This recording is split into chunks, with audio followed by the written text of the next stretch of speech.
Hello, welcome to let's learn. So अभी हम लोग आता आपण बघणार आहोत equipotential surface and its properties.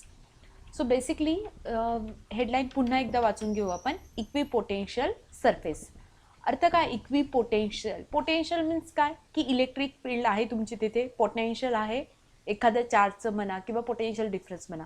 आणि इक्वी म्हणजे काय की इक्वल मीन्स असं एखादं रिजन की जिथे तुमचे सगळे मीन्स असं एखादं रिजन की जिथे तुमचे सगळे जे पॉईंट्स आहेत लाईक दिस, जे सगळे पॉईंट्स आहेत ते काय आहेत? इक्वल पोटेन्शियल्समध्ये आहेत. ठीक आहे, इक्वल पोटेन्शियल्समध्ये आहेत. यांना आपण काय म्हणतो? इक्विपोटेन्शियल्स. सो आपण ते याचे कॉन्सेप्ट्स बघणार आहोत आणि त्याच्या काही प्रॉपर्टीज आहेत त्या बघणार आहोत. So basically first is an equipotential surface is a surface with the same electric potential at every point. Equipotential surface can be drawn through any region in which there is an electric field. So जर suppose हे समजण्यासाठी इथे काय भटलेले ते समजण्यासाठी आपण एक example घेऊया, प्रॅक्टिकल एक्झाम्पल. जर सपोज मी घेतला चार्ज क्यू, ठीक आहे, आणि इथून आता आपण बघितलं होतं याच्या पूर्वीच्या व्हिडिओमध्येही, जर या चार्जपासून इथे काय होईल मीन्स या चार्जला इथून इथपर्यंत जर घेतलं तर मी इथे काय करू शकते? पोटेन्शियल फाइंड आउट करू शकते, V1 फाइंड आउट करू शकते. सो इथलं पोटेन्शियल काय येईल? Q divided by 4 epsilon not R, आणि R is the distance. Means इथे काय येईल? एक प्रकारचं पोटेन्शियल येईल. अगेन इथे पण माझं येऊ शकतं पोटेन्शियल. आपण मागच्याही व्हिडिओमध्ये बघितलेलं होतं V2. सो इथे काय येईल potential? Q divided by 4 epsilon not R2. हे इथे R1 होतं. पण सपोज आता मी काय घेतलं? एक सर्कल घेतला. आता काय हे केलं? एक सर्कल घेतलं. व्यवस्थित बघा, एक सर्कल घेतला. ठीक आहे, हा दिसत नाहीये प्रॉपरली सर्कल, बट कन्सिडर करा की एक सर्कल घेतलेला आहे आणि मध्यभागी चार्ज ठेवलेला आहे Q. सो इथे जर मी पोटेन्शियल फाइंड आउट करते V1, तर तो काय राहील? अगेन Q 4 epsilon नॉट आणि 1 divided by radius. Q 4 epsilon not R. आणि इथे रेडियस ही काय राहील? थ्रू आउट सेम राहील, कारण आपल्याला माहिती आहे की सर्कलची रेडियस सेम राहील. अगेन इथे V2च्या ठिकाणी फाइंड आउट केला, सेम जो ही व्हॅल्यू आलेली होती आपला हा फॉर्म्युला तोच येईल.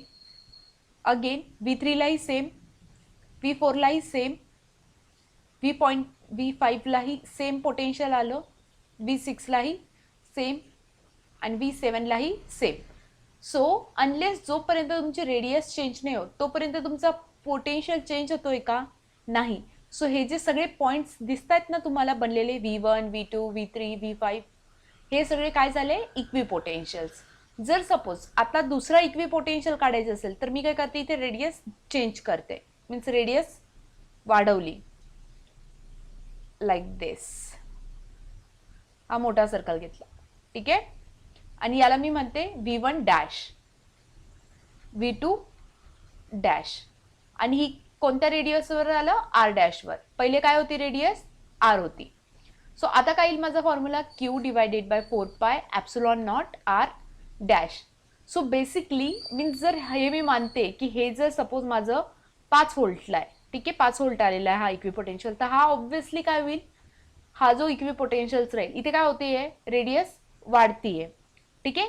सो जर तुमची रेडियस वाढली तर ऑब्व्हियसली व्हीची व्हॅल्यू काय होईल?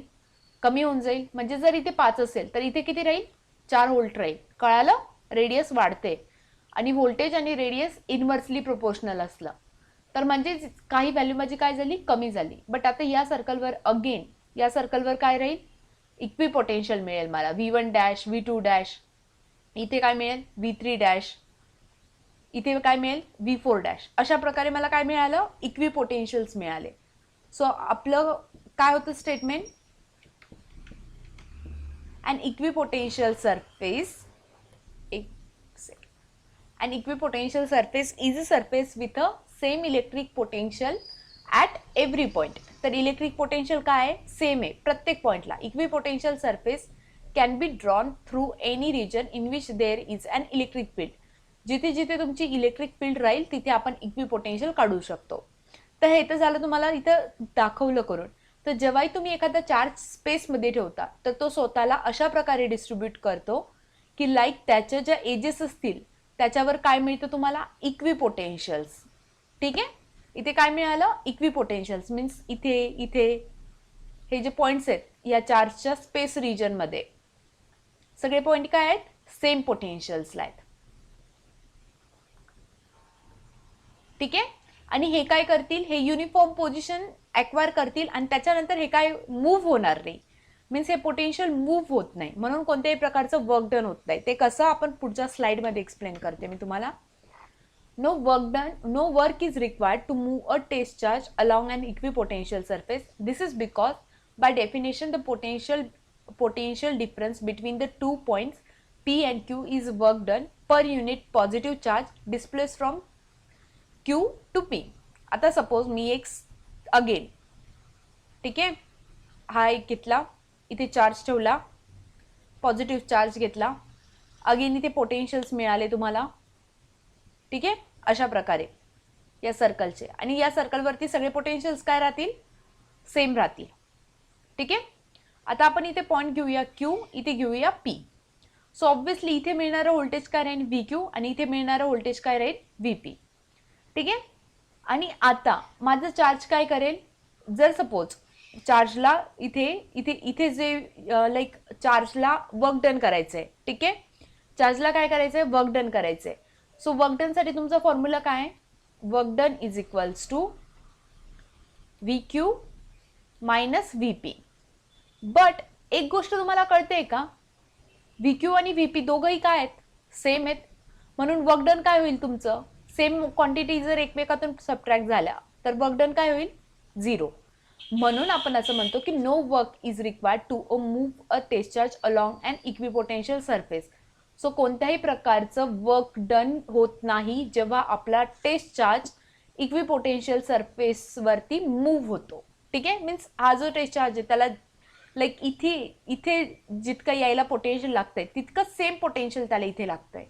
सो कोणत्याही प्रकारचं, जर सपोज माझा हा चार्ज इथे आला, ठीक आहे, सो कोणत्याही प्रकारचं वर्क डन इथे लागणार नाही, त्याला इथे डिस्प्लेसमेंट व्हायला. अगेन आता आपण नेक्स्ट याच्यात बघू थर्ड प्रॉपर्टी.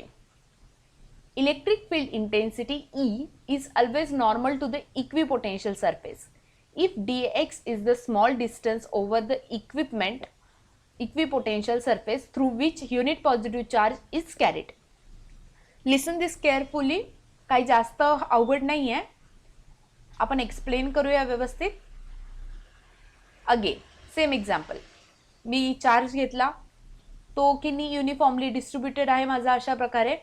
ठीक आहे, over the radius R. So basically अजून जर मी रेडियस चेंज केली, ठीक आहे, तर मला दुसरा सर्कल मिळाला जो की तुमचा R'. सो याच्यावरची जी इलेक्ट्रिक फील्ड राहते ती काय असते, normal to the plane. Means जर सपोज मी इथे इलेक्ट्रिक फील्ड काढली, इथे चार्ज, इथून इथं चार्जची मुवमेंट झाली, चार्जची मुवमेंट इथून इथे झाली, तर इथे काय मिळेल, पोटेन्शियल मिळेल V1. आणि इलेक्ट्रिक फील्डची डायरेक्शन काढली तर ती नेहमी कशी असते, normal, like normal to the equipotential surface. So normal to the equipotential surface means like this, perpendicular to the equipotential surface. आपण बघूया ही की हेच मी का स्टेटमेंट घेतलेलं आहे. जर सपोज माझा चार्ज असा युनिफॉर्मली डिस्ट्रीब्युटेड आहे, सो इथे इक्विपोटेन्शियल तयार झालेलं आहे, तर इथेही त्याला normal to the equipotential surface. Normal to the equipotential surface म्हणजे काय की 90 डिग्री बनवतोय तो, कोणाशी, इक्विपोटेन्शियल सरफेसची. म्हणजे इथे ही जी इलेक्ट्रिक फील्ड आहे ती अशा प्रकारे राहील की इथे इथे 90 डिग्री आहे, लाईक दिस. ठीक आहे, सो 90 डिग्रीच का आणि ते कसं आलं, आपण एक बघितलं होतं, एक आठवतंय तुम्हाला की जर सपोज मागच्या व्हिडिओमध्ये, मी हा व्हिडिओ रफ करते, सॉरी मी ते रफ करते, मागच्या स्लाइडमध्ये आपण बघितलं होतं, आठवतंय की वर्क डन हे नेहमी काय असतं, 0 असतं.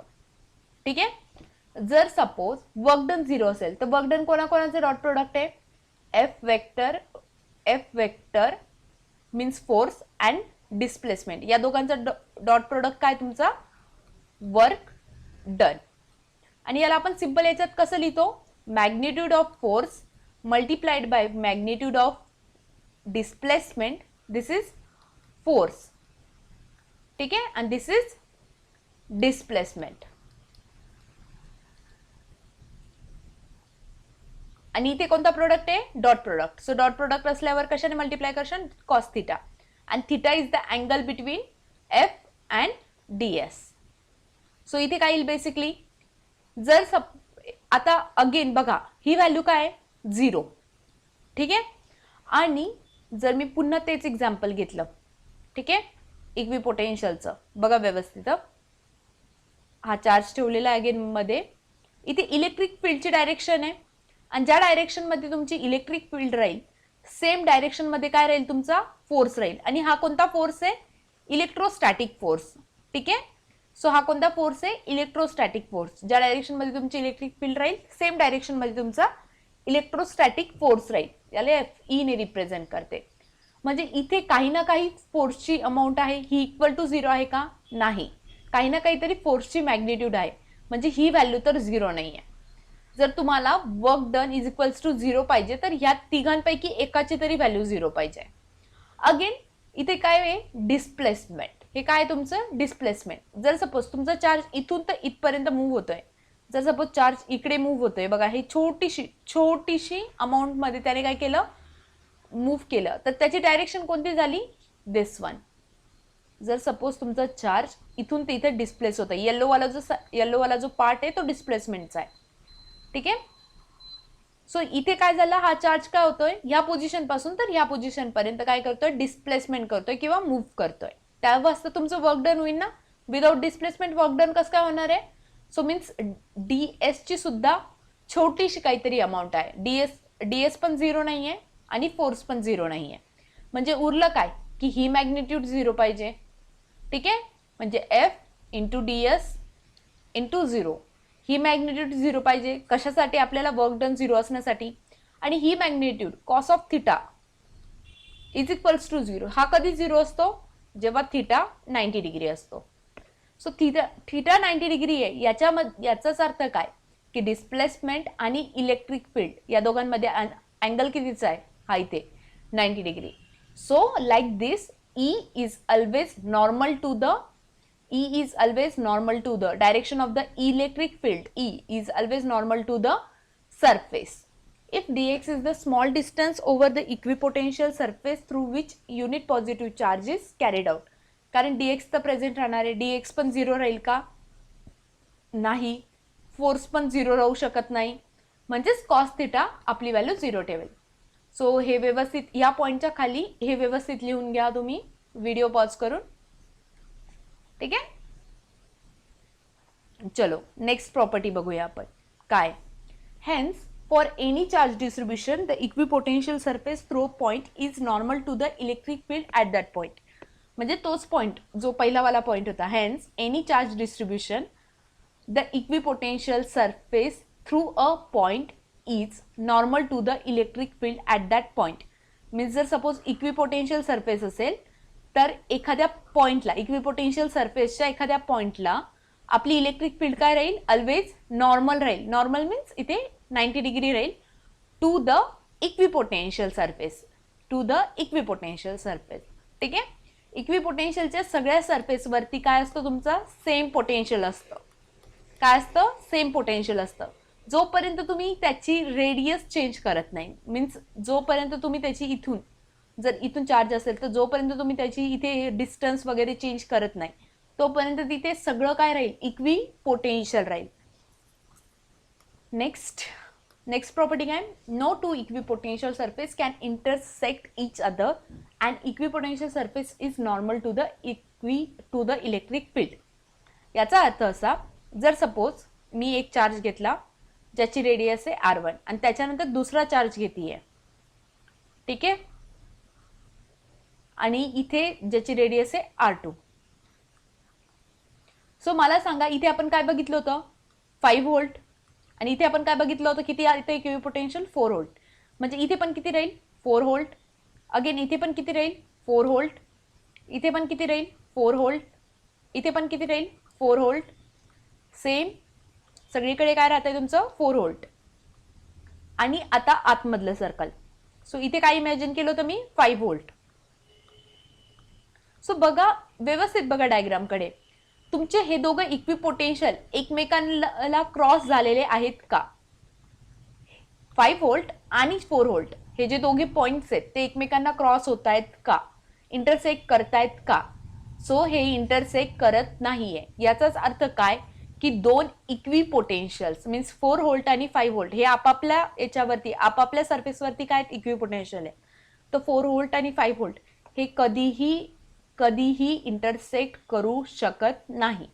ठीक आहे. आणि ते नेहमी नॉर्मल राहतील टू द इलेक्ट्रिक फील्ड. म्हणजे इथून याचा अँगल किती राहणार आहे 90 डिग्री विथ द सेम. इथून याचा अँगल किती राहील 90 degree with respect to electric field.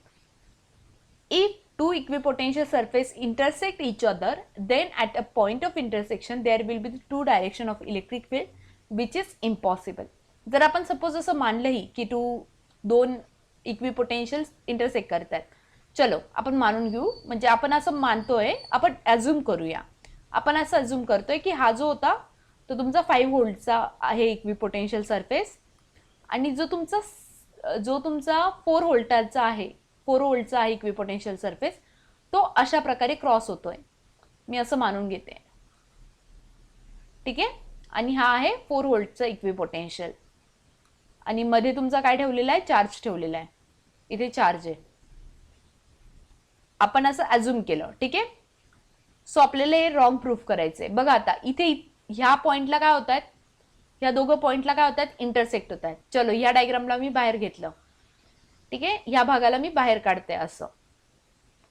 So एक आहे तुमची लाईन जी की आहे 5 व्होल्टची आणि दुसरी आहे किती व्होल्टची 4 व्होल्टची. आणि ह्या दोघांमुळे काय होत आहे एका पॉइंटला इथे इंटरॅक्ट होत आहे. मला सांगा इथे काय येईल इलेक्ट्रिक फील्ड मग 4 व्होल्ट येईल की 5 व्होल्ट येईल?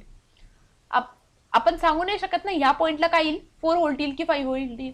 एक तर 4 व्होल्ट येऊ शकते नाहीतर 5 व्होल्ट येऊ शकते. जर इथे 4 व्होल्ट आली तर मग ही 5 व्होल्टच्या लाईनवर कसं काय, आणि जर सपोज आपण इथे 5 व्होल्ट लिहिलं तर मग ही 4 व्होल्टच्या लाईनवर कसं काय. म्हणजे हे दोघंही इक्वल होणं 4 आणि 5 इक्वल होणं पॉसिबल आहेत का एका पर्टिक्युलर पॉइंटला? नाही. म्हणून कधीही दोन इक्विपोटेन्शियल्स इंटरसेक्ट करत नाही. ठीक आहे. आणि दोघंही इंटरसेक्ट करू शकत नाही, इम्पॉसिबल आहे ते. ठीक आहे. आय होप तुम्हाला कळतंय. Like the lines of force the equipotential surface gives a visual picture of both direction and magnitude of electric field in a reason of space.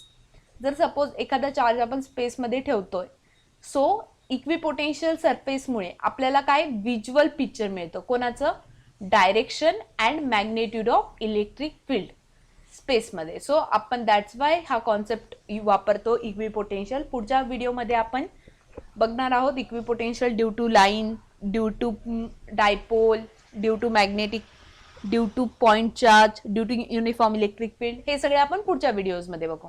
Okay. चलो आय होप तुम्हाला कळालं असेल. नेक्स्ट व्हिडिओ जो आहे तो playlist description किंवा सजेशन्सच्या याच्यामध्ये तुम्हाला सापडून जाईल. आणि प्लीज पूर्णपणे व्यवस्थित अभ्यास करा, सगळ्या नोट्स व्यवस्थित वाचा आणि खाली जसं दिलेलं लिहायला तशाच नोट्स लिहत चला. ओके. See you.